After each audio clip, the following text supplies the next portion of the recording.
St. Petersburg, Russia, January 1906. Snow fell in lazy spirals through the gaslit streets, softening the sharp corners of a city that bled secrets. The cobblestones glistened with the sheen of ice, and the scent of coal smoke clung to the air like a heavy memory. A carriage, black and unmarked, rolled to a stop before the Winter Palace's east wing, a part of the residence most had forgotten even existed. Inside, the walls still echoed with the footsteps of royalty, but fewer dared enter this wing. Some claimed the cold never left, even when the fires were stoked to their fullest. Others swore they saw shadows move against the grain of logic. Grand Duke Mikhail Alexandrovich arrived just after midnight, summoned by a message sealed in black wax bearing the imperial crest. The footman who delivered it had no name and spoke in broken Russian.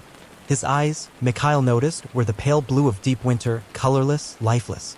Mikhail, brother to Tsar Nicholas II, was not easily rattled. But the message disturbed him. "Come at once. The ice is thinning. She speaks again." He entered the wing alone. The guards stationed at the entrance did not move to greet him. In fact, they did not move at all. Two men, frostbitten and dead-eyed, stood motionless in their posts. Their beards were rimed with ice, though no window stood open. As Mikhail passed, one of them whispered without breath, "She's awake." He halted. "Who?" No answer. Only silence and the soft groan of the palace settling into the cold. The door at the far end of the corridor was carved from black walnut, etched with indecipherable symbols that pulsed faintly in the dim candlelight. Mikhail placed a gloved hand against it. A voice, feminine and lilting, whispered through the cracks. "Mikhail, little bear, you've come back to me." He did not recognize the voice, but his chest tightened in an involuntary spasm of grief and familiarity. "Open the door," the voice cooed. "I remember you. I remember the others. They tried to hide me. But you always watched." He turned the brass knob.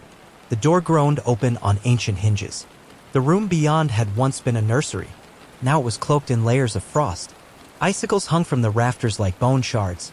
A rocking horse stood in the center, cracked and staring, and in the far corner sat a woman in white. No, not a woman. A girl. No older than 12. Her dress shimmered like snow under moonlight. Her hair was as black as pitch, eyes wide and too ancient for her small, pale face. "You're not real," Mikhail said. She tilted her head. "Neither are you. Not in here." He wanted to leave. Every part of his being screamed for it.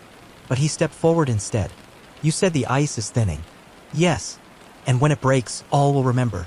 Even the earth will bleed." "Who are you?" The girl smiled. Her teeth were too many. "They called me Ekaterina. But that was before. Before the Archangel, Northern Russia, December 1893. 13 years earlier, in a remote village beyond the reach of empire roads, a secret expedition had unearthed something buried deep in permafrost. A sarcophagus older than recorded history, carved from a single block of meteoric iron and etched with the same symbols found on the nursery door. Led by Professor Anatoly Vishnevsky, a scholar of the esoteric and archaeologist under imperial commission, the team included monks from the old Orthodox orders, those whose faith bordered on madness, and soldiers whose silence had been purchased with gold and thread. They opened the tomb on the winter solstice. Inside lay a child's body, perfectly preserved. Or so they thought. The monks began chanting as Vishnevsky recorded their findings. The ice around the sarcophagus melted unnaturally fast. Steam curled into the shape of limbs, faces, memories that were not their own. One soldier screamed, clutching his head. "She's speaking inside me. Burning me." He shot himself in the temple. That night, four more died. By morning, only Vishnevsky remained sane enough to write. In his journal he wrote, "The girl is not dead. She is not alive. She is memory and grief, hunger and frost. She is the Empire's sin-given form." He ordered the sarcophagus resealed, but it would not close. The metal bent as if resisting the command. From within came a voice. "Father." He fled, abandoning the site. The remaining monks dragged the coffin across the tundra, returning it to St. Petersburg. It was placed beneath the Winter Palace in secret. Guards were posted. Records destroyed. The imperial family never spoke of it again. St. Petersburg, present day, 1906. Mikhail knelt before the girl. "What are you?" She leaned close, eyes glinting. "I am the truth beneath your lies. The cold in your bloodline. I remember the screams of the earth when they took me. The crown does not rest lightly, it drinks, Mikhail, and it is thirsty again." He recoiled. "You're just a ghost. I am older than ghosts. I am what your mother heard when she wept alone. I am what Rasputin tried to silence. The name struck him. You know him? She grinned. He hears me even now. He dreams of my teeth. Later, in the Tsar's private study, Mikhail confronted Nicholas. You kept her beneath us. All these years. Nicholas's face, worn and haggard, sagged further. She cannot be destroyed. She was found during grandfather's reign. We thought she was an omen, a punishment. Then why keep her? Because she knows. The future, the past, the line between them. And because he hesitated. Because the Romanovs are bound to her. Bound how? Through blood, through pact. Our family did something long ago in the forests of the Old Kingdom. Something terrible. Nicholas rose and poured vodka into crystal glasses, his hands trembling. She is the price. Beneath the palace, frost formed new shapes along the sarcophagus. Runes rearranged themselves. Ice wept. The girl stared at the ceiling. They will forget, she whispered, but I will remain. And in a distant Siberian mine, a worker screamed as his pickaxe struck something not stone, not metal, but bone. Hollow and vast. Tobolsk, Western Siberia, February 1906. The wind moaned like a thing betrayed. Beyond the city's fragile perimeter, the taiga stretched outward like a wound frozen in time.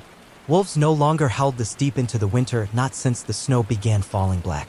They said it was soot from distant fires, but no one could say where the fires burned. No smoke rose from the forests, only the scent of iron and decay. Beneath the city, in catacombs left behind by exiled Decembrists, a new choir had begun to sing. They were not human. The engineer, Yakov Lamov, had descended into the tunnels after hearing complaints from the cathedral's clergy, whispers of songs echoing through the foundation stone. The tones were too perfect, too symmetrical, and they vibrated in the skull like heat lightning behind the eyes. He carried a lantern and a revolver. Neither would help him. The choir stood in a perfect circle, 21 children, their skin translucent as river ice. Their mouths were open, but their eyes were sealed shut. Their voices wove around each other in an ancient language no one should have remembered. When Yakov stepped into the ring, they stopped. All 21 heads turned toward him in unison. One child stepped forward. She wore a white shawl stitched in blood-red thread. You are late, she said in a voice that belonged to a dead man. A voice Yakov remembered from his grandfather's tales of the old forest gods. Voices that mimicked loved ones to lure travelers into the swamps. He raised his revolver. The girl didn't flinch. Instead, she opened her mouth wider, wider still, until her jaw cracked. From within came the whisper, Ekaterina. And with that name, the choir began again. Yakov screamed until his throat bled. No one heard him above the song. St. Petersburg, March 1906. Rasputin awoke drenched in sweat, the sheets tangled around him like vines. He clawed at his chest, feeling the imprint of invisible fingers pressed into his ribs. He had seen her again. In the dream, she stood atop the Ural Mountains, her hair snapping like banners of war. Beneath her feet, the bones of centuries shifted. She smiled at him and said, You left me cold. Rasputin rolled from the bed, falling to his knees before the icons lining his wall. Christ's eyes wept candlelight. The Madonna's face had cracked during the night, a single hairline fracture running from crown to chin. He whispered a prayer in a dialect no priest taught. Outside his door, a shadow moved. He turned. Nothing there, but the scent of frost lingered. The Tsar had ordered silence, but rumors moved through Russia like blood through a corpse, sluggish but inevitable. They said the frost was not natural, that something ancient stirred beneath the land, that children born near the old monasteries were coming into the world blind and singing. Nicholas II gathered his advisors in a candlelit chamber deep within the palace. The walls were lined with fur, not for luxury but insulation. The cold had begun creeping up the pipes, whispering through the water. We are being hunted, said Count Yusupov, face pale as the vodka in his hand. By whom? Asked General Orlov. Not whom, corrected Mikhail, who had returned from the nursery with haunted eyes. What? He unrolled a map of the empire. Circles marked in red ink spanned from the Urals to Archangel down to Kazan and even into Crimea. Every site tied to the hollowing, the ritual, is marked here. Nicholas leaned forward. What of Ekaterina? Mikhail hesitated. She dreams of breaking free. When she does, she will rewrite us. The Tsar paled. Rewrite? History. Blood. Memory. Rasputin entered without knocking, his beard wild, his eyes ringed in black. We must go to Tobolsk. Why? Nicholas asked. Because that's where the Pale Choir sings. And once they finish, she will walk again. Tobolsk, March 19, 1906. The expedition arrived under false pretenses, engineers and church inspectors, flanked by guards. Rasputin led them down into the December's tunnels. The air was colder than the surface, thick with condensation and the smell of old bone.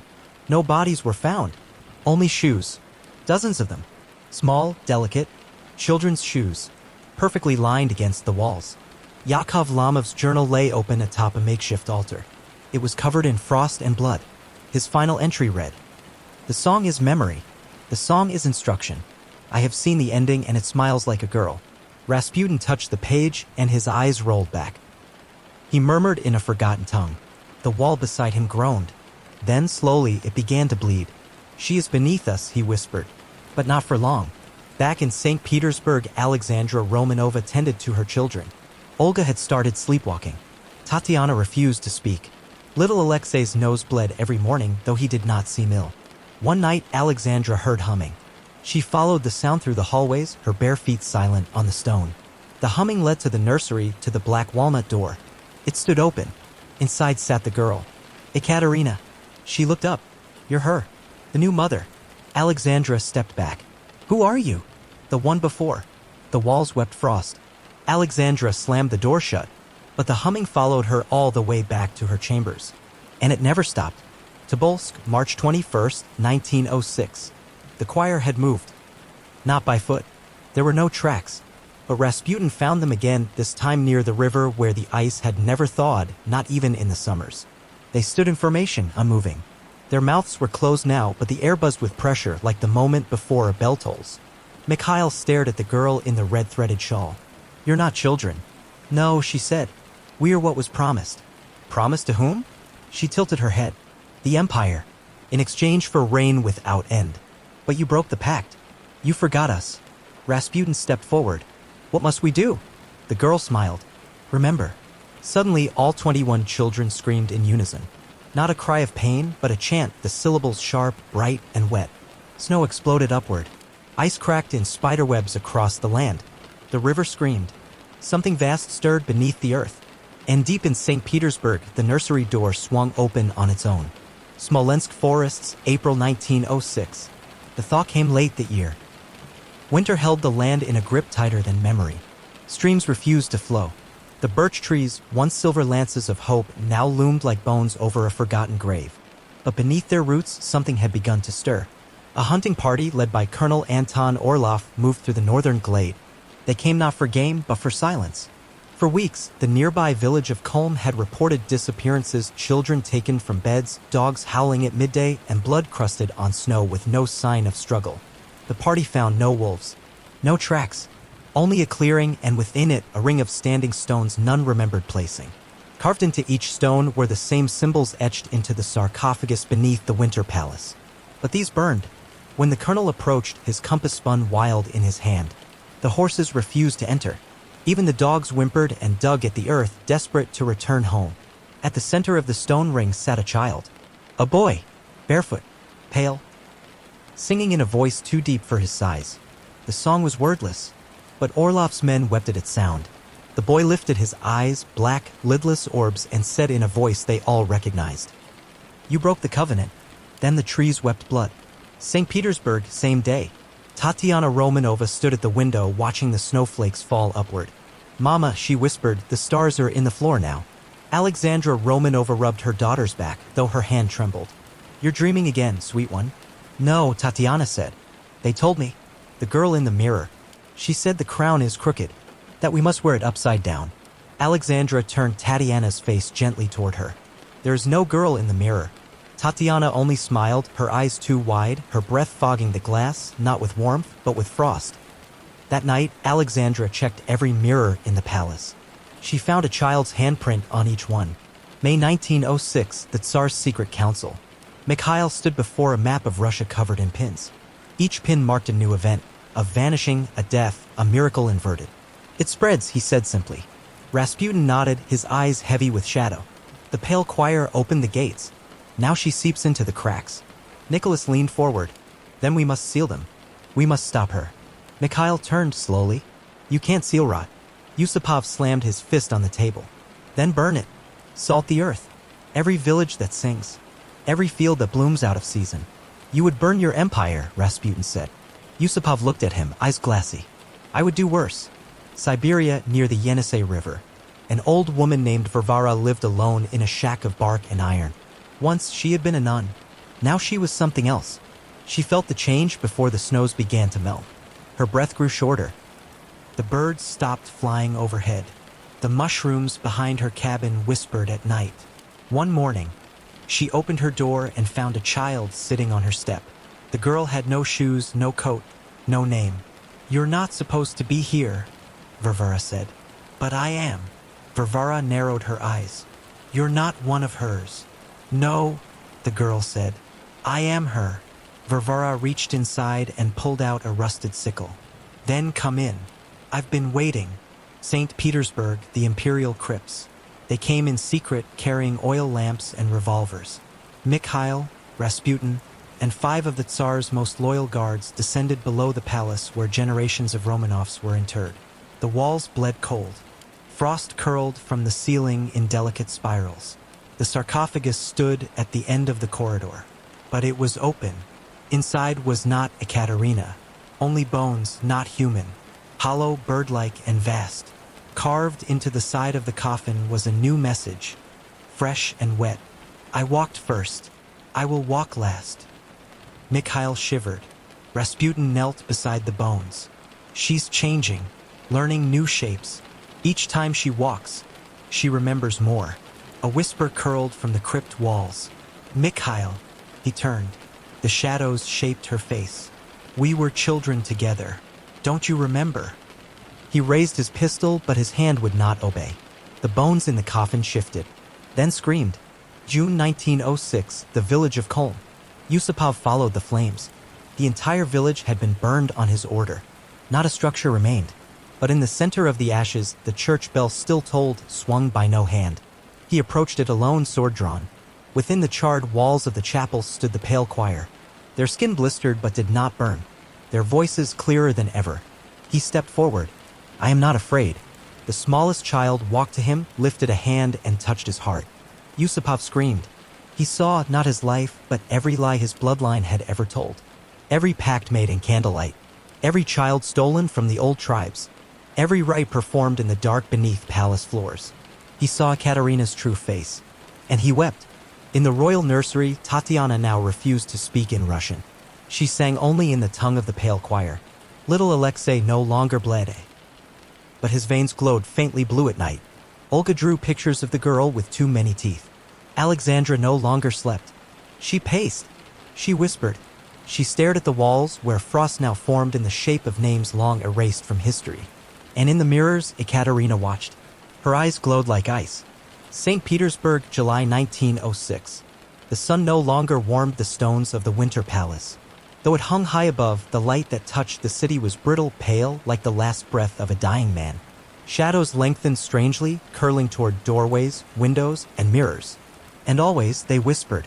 Alexei had stopped speaking altogether. The boy who once laughed, even through pain, now sat cross-legged in his nursery, tracing circles into the wooden floor until his fingertips bled. When Alexandra tried to pull him away, he bit her. There was no malice in his eyes. Only ice. Nicholas called a final council. The Tsar's voice trembled as he addressed those who remained. Rasputin, Mikhail, Count Yusupov, newly returned and visibly aged, and 2 generals who'd refused to desert their posts despite the collapse of entire provinces into silence. Maps lay spread across the floor. Villages had gone dark. Rivers reversed their flow. Pilgrims walked backward to the sea, chanting names no one recognized. We are unmaking ourselves, Mikhail said. She is rewriting the past, the present. Our lineage. Rasputin stared at the boy emperor who now scribbled on the walls in soot and bone dust. She wants the throne. Not the seat, but the story. If she becomes the legend, she becomes eternal. Yusupov unsheathed his dagger and placed it on the table. Then we kill the past. We silence the myth. Nicholas looked up, his eyes glassy. You would have us destroy our own bloodline? Mikhail touched the wall where frost crept in the shape of a woman's silhouette. She's already doing that for us. Yaroslavl Monastery of the Hollow Saints. The monastery stood empty, abandoned for decades, ever since the incident with the disappearing monks. But now its bells rang again. A priest named Father Alexei returned to cleanse it, drawn by dreams of fire and whispers. He arrived with only a rosary and a flask of blessed vodka. Within the sanctuary, he found the saints. Not statues, not men. Shapes, tall, thin as reeds. Their skin like candle wax left too long in heat. Each wore a crown of ice. They turned to him and spoke with one voice. Bend the knee. Father Alexei lifted his cross.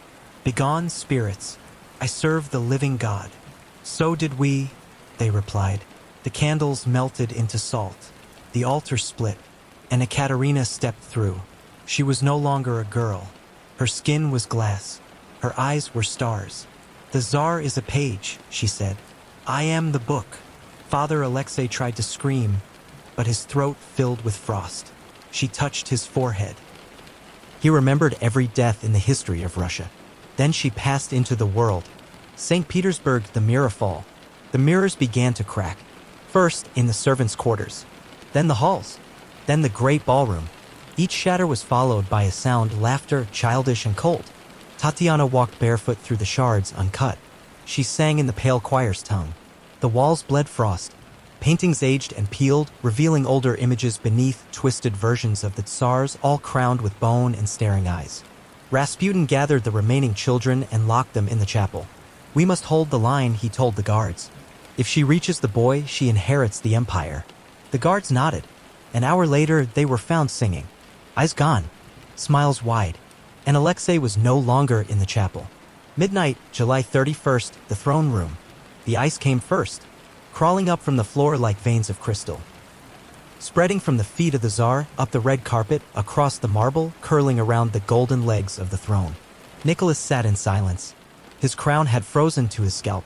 His hands were pale, his eyes fixed on the doorway. Rasputin entered. It's time. She's here. Yes. A wind moved through the palace. The chandeliers shattered, and Ekaterina stepped into the room. She wore a dress of ash, her hair coiled like smoke, her eyes infinite. You stole the story, she said. Nicholas rose slowly. We earned it. You took it from the soil, from our bones, from the ice that remembered. Rasputin stepped between them. I have seen the ending. Let me trade it. Ekaterina touched his face. You will walk with me, Grigory, as my scribe. He smiled, tears freezing on his cheeks. Then let the book begin anew. She looked at Nicholas. Kneel. He did. She crowned him with frost, and the empire vanished. Not with war, not with fire, but with silence. And a lullaby.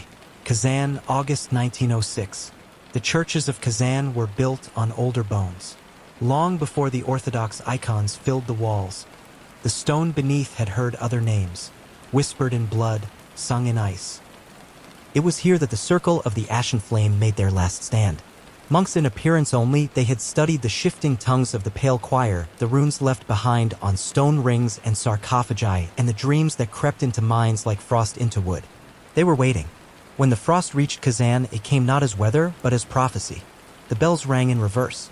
Every candle burned cold, and the mausoleum of Saint Sergei, sealed since the 17th century, opened with a sigh. Inside, a single candle still burned, and at its base, a letter scrawled in a child's hand. She is not death. She is remembering. St. Petersburg Imperial Library. Mikhail returned alone. The library had collapsed weeks prior during what the newspapers called an earthquake. No survivors. But he knew better. Books had voices now. They whispered as he stepped over shattered shelves and cracked marble. He found the Codex Vetusta, a manuscript bound in ice-kissed skin, older than the empire. Older than even Ekaterina. Inside it, he read, before the first Tsar, before the fire, there was a song. It sought a singer. The empire was its price. He tore the page free. The library howled. Volodya, a snowfall in August. Villagers gathered around the old well. For the first time in living memory, it froze in summer. The surface of the ice reflected not their faces, but a different village. One ruined, burned black, and in its center, a throne of roots and bones. A child's voice echoed from the well. I remember this place. Do you? Several fell to their knees. Others walked into the forests and did not return. The pale choir marched south. The Ural Mountains, the vault of chains. Deep beneath the Urals, buried in iron, there was a prison with no doors. The empire had long denied its existence. A place where those who knew too much were hidden, forgotten. Historians, sorcerers, saints. Ekaterina had never forgotten it. She arrived in silence, her choir walking behind her like shadows. The guards, prepared for siege, instead opened the gates. They had all dreamed the same dream.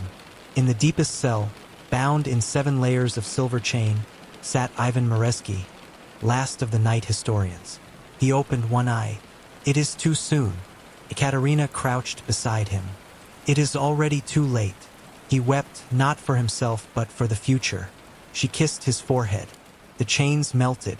St. Petersburg, the royal crypts, again. Nicholas Romanov had not spoken since his coronation by Frost. Alexandra remained at his side, singing lullabies to a son who no longer slept. Tatiana, now dressed in white robes sewn from her own hair, walked barefoot through the halls. Mother, she said, the bones are singing. Alexandra followed her into the crypts. The sarcophagus now stood open again. Inside it, a book. The cover bore no title.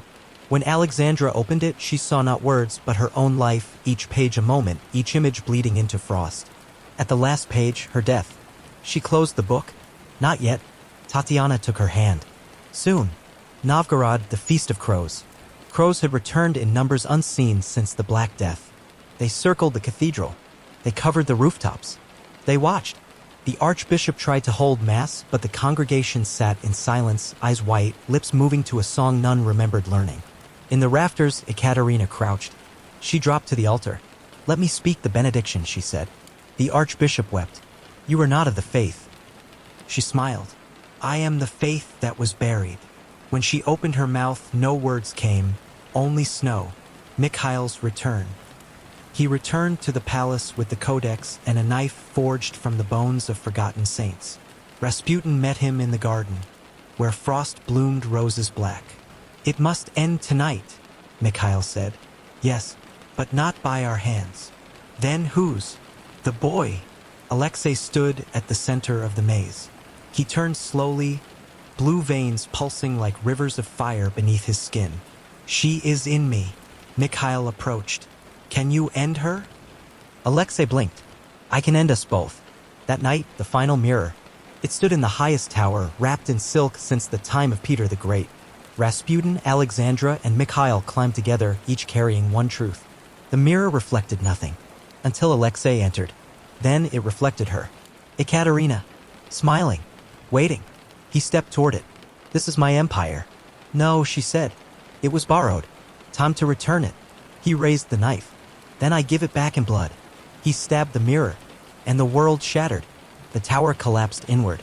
The choir fell silent, and snow began to melt. In a village far from the capital, a woman stirred. She had no memory, only the name Ekaterina echoing in the back of her mind. She smiled. History, after all, is a circle.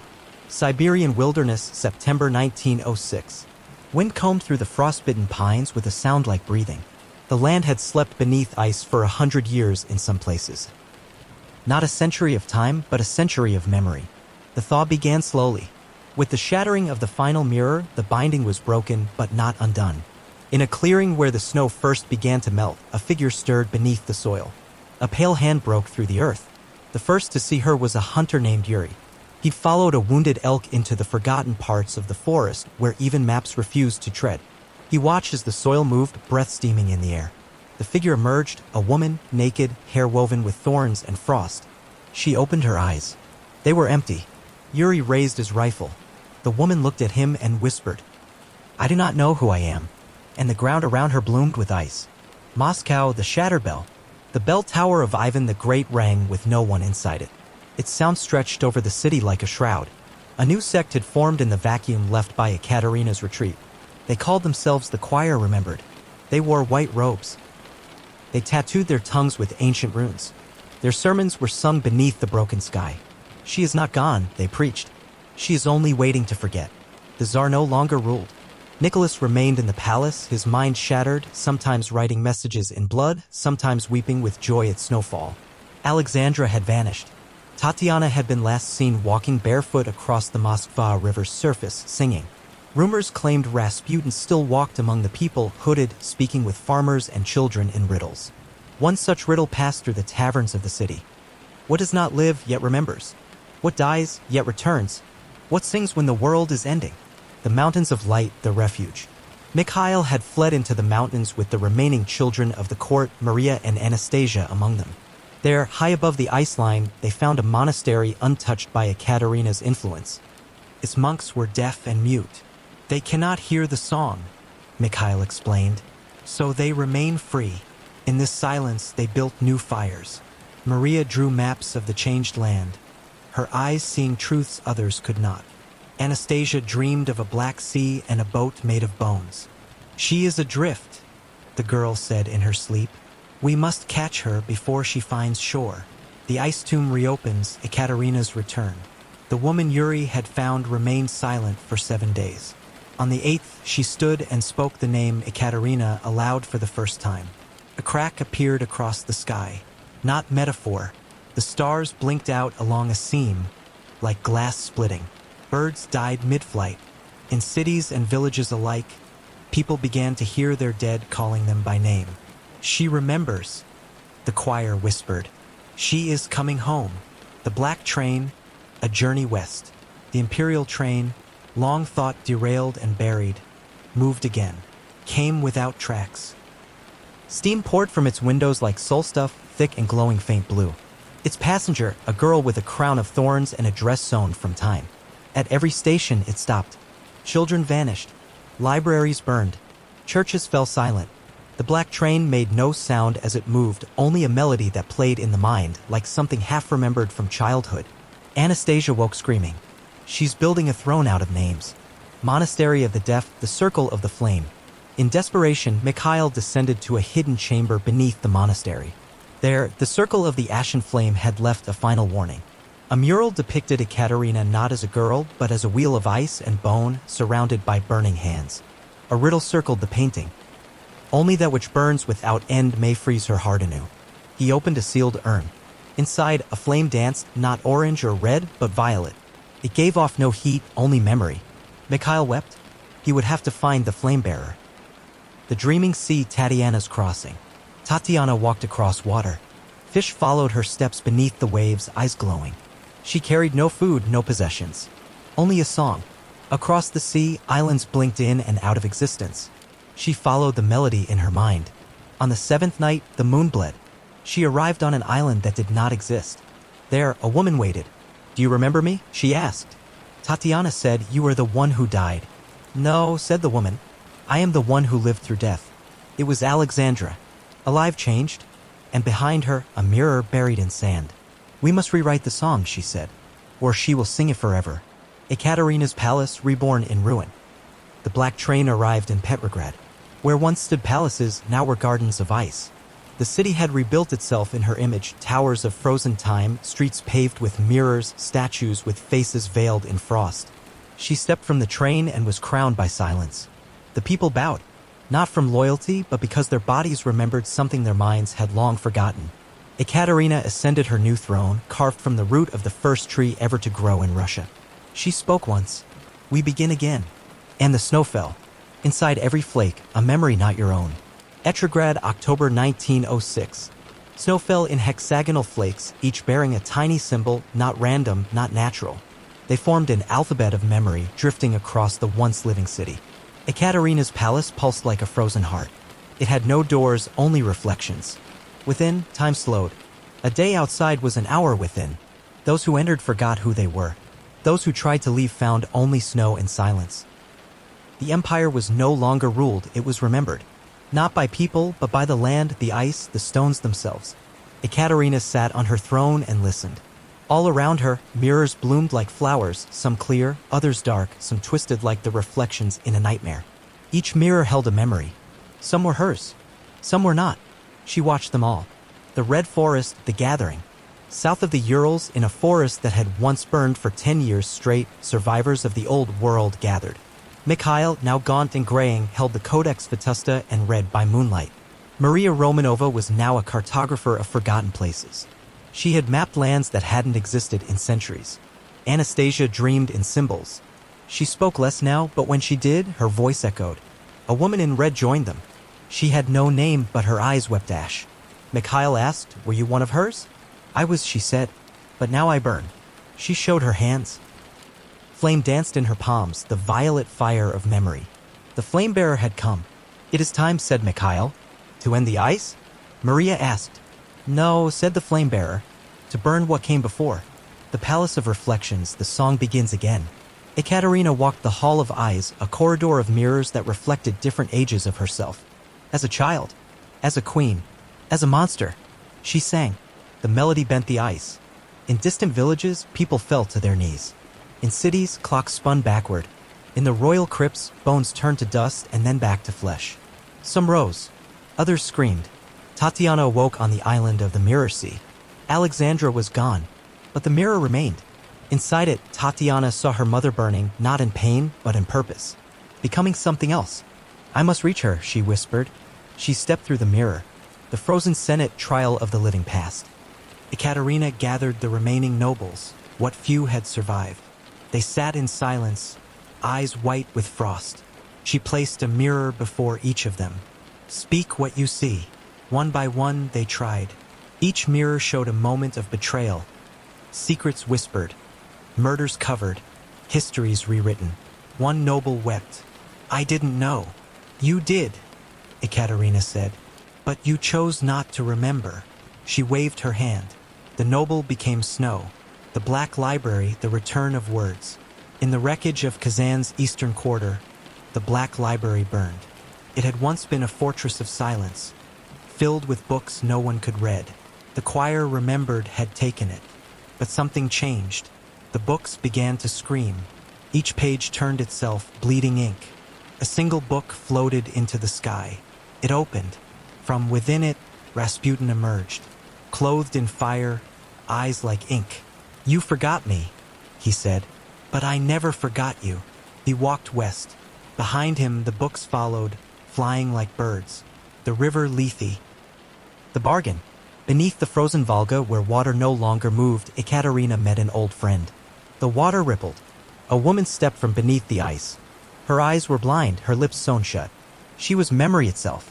Ekaterina bowed. "I remember too much." The woman reached for her.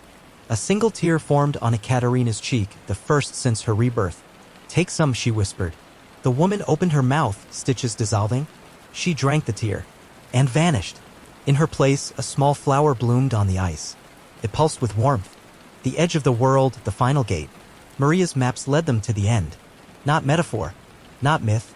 The world had an edge, a cliff beyond which lay only stars and wind. Tatiana emerged from the Mirror Sea, changed. Her hair now shimmered like glass. Her skin bore the sigils of the old choir. Mikhail carried the flame. They stood before the gate. It was not built. It had always been. They placed the codex, the flame, and the mirror before it. The gate opened. Behind it, Petrograd, but not as they knew it. It was a reflection, a city that had never fallen, never frozen. A choice. The choice, two empires. Ekaterina felt it. A split. She saw the mirror world. She saw her own self, weeping, mortal, untouched by ice. She reached for it. At the same moment, Tatiana stepped through the gate. Their eyes met. "You don't have to be her," Tatiana said. "But I already am," Ekaterina replied. Mikhail stepped forward with the flame. Then burn. Burn what she became. Ekaterina did not resist.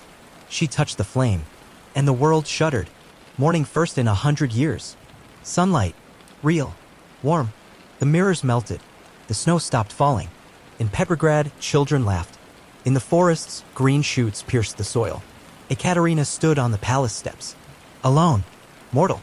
Tatiana took her hand. "We can remember better." "Yes," said Ekaterina. Behind them, the city bloomed. Ahead, the future waited.